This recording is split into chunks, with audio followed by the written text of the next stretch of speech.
ভারতবর্ষের মহান ব্যক্তিত্ব, সংবিধান প্রণেতা, সমাজ সংস্কারক, বিশিষ্ট ব্যক্তিত্ব ডক্টর বি.আর. আম্বেদকরের জন্মজয়ন্তী আমরা উদযাপন করছি ওয়েলফেয়ার ডিপার্টমেন্টের পক্ষ থেকে।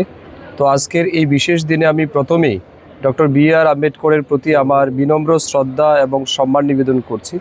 Doctor B.R.. আম্বেদকর শুধুমাত্র সংবিধান প্রণেতা বা ভারতবর্ষের একজন বিশিষ্ট আইনজীবী বা ভারতবর্ষের স্বাধীন ভারতের প্রথম আইনমন্ত্রী এমনটা নয়। তিনি প্রতিটা ভারতবাসীর জন্য একজন অনুপ্রেরণার স্রোত। তিনি প্রতিটা দলিত ব্যক্তিত্বের জন্যে একটা আলাদাই শক্তি। তিনি আমাদের প্রতিটা ভারতবাসীর জন্য অনুপ্রেরণা। তাই ওনার মতো ব্যক্তিত্বের জন্মদিবস উদযাপন করা আমাদের কাছে সত্যিই গর্বের বিষয়। তো আমি মনে করি ডক্টর বি.আর. আম্বেদকর যদি ভারতবর্ষে জন্ম না হতেন বা তিনি যদি আমাদের মধ্যে না থাকতেন, আজকালকে যে বা সেই সময় পরাধীন ভারতের যে অস্পৃশ্যতার যে চরম একটা বিশৃঙ্খলা ছিল, সেই জায়গা থেকে ভারতবর্ষকে মুক্ত করা হয়তো বা সম্ভব হতো না।